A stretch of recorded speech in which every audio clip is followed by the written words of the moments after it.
Ces images, elles ont fait le tour des réseaux sociaux. Des avions de retour de Turquie remplis de chauves au crâne rougi après plusieurs heures de greffe de cheveux. Transplantation, produits anti-chute et même casquettes magiques pour la repousse. Le marché de la calvitie est en pleine explosion et se chiffre aujourd'hui en dizaines de milliards de dollars. Et pour cause, de plus en plus d'hommes disent perdre leurs cheveux. En 25 ans, le chiffre a presque doublé, passant de 44% en 1990 à 76% en 2015. Pourtant, il n'y a pas plus de chauves qu'avant. En France, ils sont environ 13%, un chiffre constant depuis à peu près 30 ans.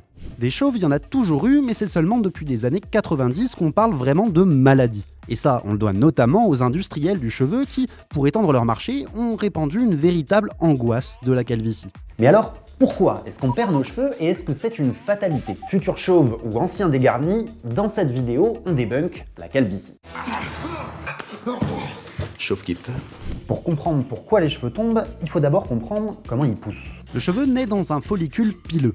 Pendant près de 5 ans, ce follicule va produire de la kératine, c'est la phase de croissance. Un beau jour, le follicule dégénère et entre dans une phase de repos pendant environ 3 semaines. Pendant les 3 mois qui suivent, le cheveu se sépare et finit par tomber. Et tout ça est normal.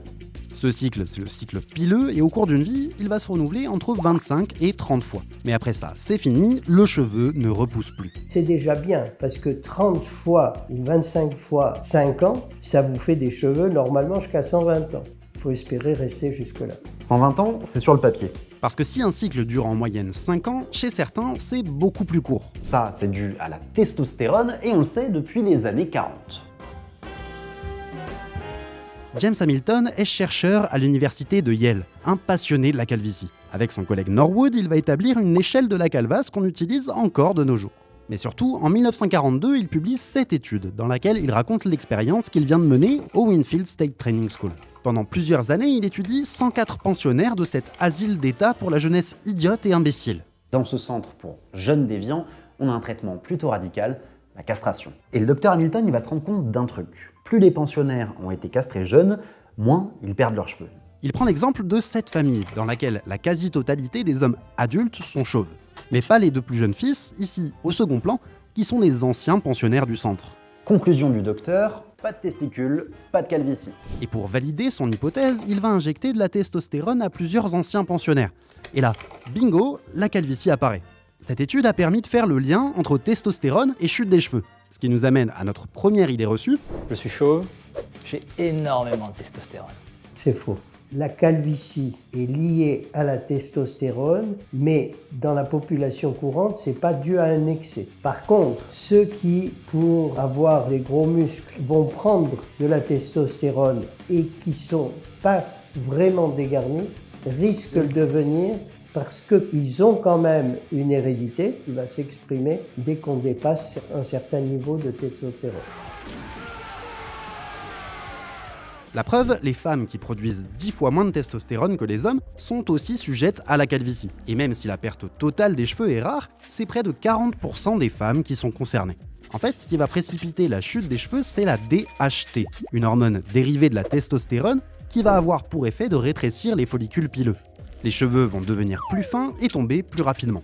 Et ça, c'est génétique. C'est pour ça qu'on parle d'alopécie androgénétique, le vrai nom de la calvitie. Moi, j'ai vu des chauves de 18-20 ans qui étaient chauves, c'est-à-dire ils n'avaient plus qu'une couronne et ils venaient me voir pour que je leur mette des greffes. Si les chauves ont tendance à garder cette couronne, c'est parce que la DHT n'a pas d'effet sur les follicules situés à l'arrière et sur les côtés du crâne.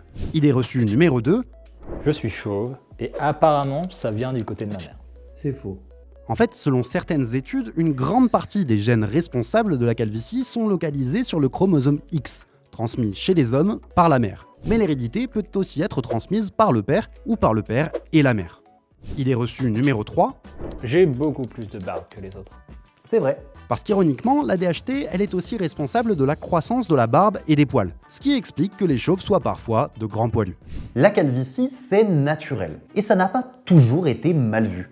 Jules César, Napoléon ou encore Bismarck, ils perdaient leurs cheveux, mais ils restent dans l'histoire comme des modèles de pouvoir et de puissance. Au 19e siècle, sur fond de racisme colonial, l'homme blanc voyait même dans les crânes dégarnis la preuve de sa supposée supériorité intellectuelle. Au Moyen-Âge, l'absence de cheveux était un signe de piété, d'où les tonsures des moines qui étaient un moyen d'ouvrir leur esprit aux cieux. Et même Dieu avait la calvasse. Être chauve, ça a été stylé, et pas qu'en Occident. Les samouraïs japonais portaient fièrement une demi-calvasse, le chonmage. Elle permettait aux guerriers de caler leur casque à l'arrière du crâne sans avoir trop chaud. Un symbole de virilité qu'on retrouve aujourd'hui chez les combattants de sumo. Pourtant, la perception des chauves a changé, et pas forcément en bien. L'exemple extrême, c'est le Mozambique, où selon une croyance chamanique, de l'or se trouverait dans la tête des chauves. Et ça pourrait presque être marrant si ça ne se traduisait pas par des têtes coupées, comme en 2017, où 5 personnes ont été tuées lors d'une attaque rituelle. Chez nous, on leur coupe pas la tête, mais les chauves restent mal perçus. Et la science a essayé de comprendre pourquoi. Des chercheurs ont présenté à plus de 200 personnes des photos de mannequins avec des cheveux dégarnis ou chauves. Et les participants devaient donner leur ressenti. Résultat, les chauves ont été jugés plus vieux et moins attirants que leurs homologues chevelus. Des préjugés, il y en a aussi dans la culture populaire.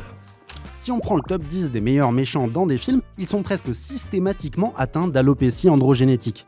Contrairement aux gentils, qui eux ont encore tous leurs cheveux. Mais comment on est passé de ça à ça? Tout va changer avec l'avènement de la publicité aux États-Unis. Dans la bonne société américaine du 19e siècle, on porte le haut de forme. Et c'est à cette époque que naît notre 4e idée reçue. Si je suis chauve, c'est parce que je porte beaucoup de chapeaux. C'est faux. C'est surtout parce qu'on est chauve qu'on va porter des couvre-chefs pour masquer la calvitie ou tout simplement pour protéger son crâne du soleil. Une idée fausse donc, mais qui va permettre aux publicitaires d'investir le secteur naissant de la calvitie. C'est l'essor de l'huile de serpent qui n'a aucun effet médical mais qui est toujours vendue aujourd'hui et de toute une ribambelle de solutions miracles, les unes plus farfelues que les autres. Et c'est comme pour les bagnoles, quand on veut vendre un truc à des bonhommes, on met de la meuf. Will she feel the same way if you lose your hair? Sure. She'll just feel it about somebody else. La pub va construire ce personnage du chauve qui n'arrive pas à pécho. Le but, créer une honte de la calvitie. Dans les années 80, la FDA, l'agence américaine des médicaments, va autoriser 2 nouvelles molécules, le minoxidil qui agit comme un épaississeur de cheveux et le finastéride qui inhibe la production de DHT, l'hormone responsable de la chute des cheveux. 2 molécules pour 2 médicaments, le Rogaine et le Propecia, qui deviennent les seuls traitements homologués pour lutter contre la calvitie. Ces 2 marques vont totalement inonder le marché. La presse parlera de l'une des campagnes les plus agressives de l'histoire des US. Et pour entrer dans le cerveau des Américains, on fait appel à des stars qui confessent elles aussi être atteintes de calvitie. Mailman! You grew hair!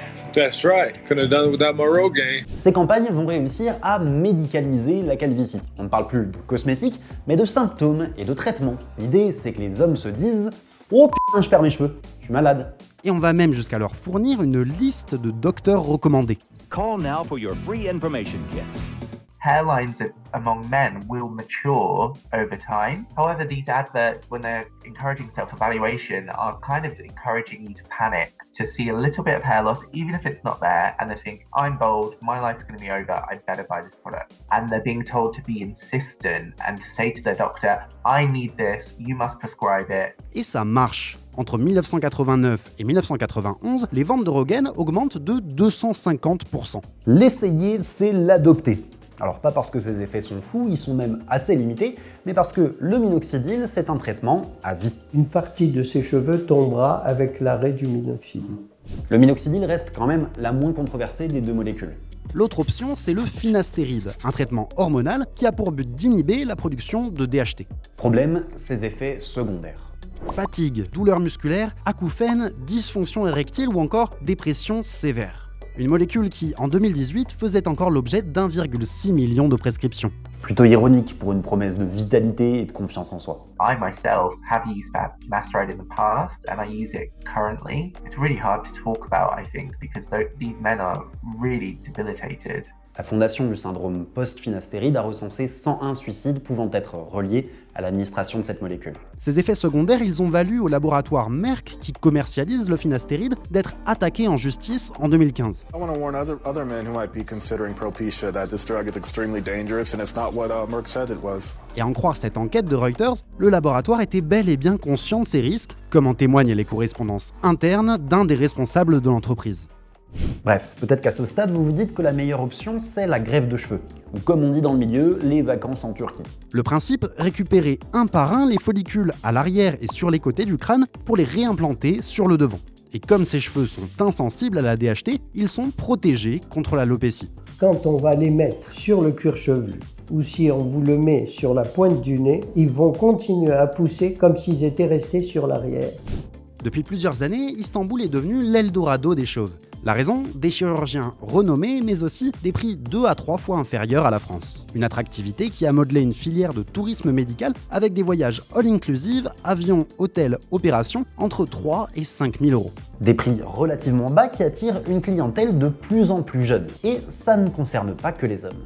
Les jeunes sont très sensibilisés par la perte de cheveux. Hier, j'ai vu une jeune fille amenée par son père, elle avait 15 ans et elle était gênée par son début d'alopécie androgénétique. Donc à 15 ans, on est préoccupé. Avant, on attendait 20 ans, 25 ans. These constant comparisons. Social media, unfortunately, is more often commercial media rather than social media. And they'll gift them a hair transplant or a wig or some free pills, and the influencers promoting it on their channel with no disclaimer that this is an advert. Que vous ayez 19 ans, que vous ayez 30 ans, que vous ayez 50 ans, si c'est un complexe pour vous et que vous avez les moyens de pouvoir changer ça, sautez sur l'occasion. C'est une des rares opérations que je soutiens réellement. Mais la greffe reste une opération très lourde.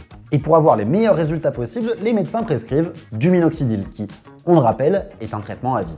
Et puis, comme pour toute chirurgie, tout le monde n'est pas forcément un bon candidat à la greffe. Ce que craignent les dermatos aujourd'hui, c'est que dans 15 ans, tous les jeunes partis en Turquie reviennent avec des greffes impeccables qui n'auront pas bougé sur l'avant, mais une grande calvasse sur le reste du crâne. Et plus assez de cheveux pour la combler. Dans des pays étrangers où ils mettent des quantités énormes de cheveux sur l'avant ou sur le dessus sans penser au lendemain, et après ils viennent nous voir et on leur dit mais on ne peut plus rien pour vous.